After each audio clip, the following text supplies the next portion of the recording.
In this video, I'm going to show you a quick and easy method on how to color each letter a different color in Canva in only 1 minute. So better keep watching till the end. Let's get started. So first, we're gonna go to Canva.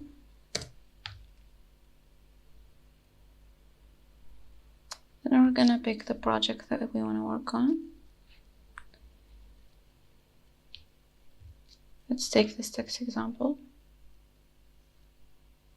So we're gonna adjust the text. Then we're gonna select the first letter,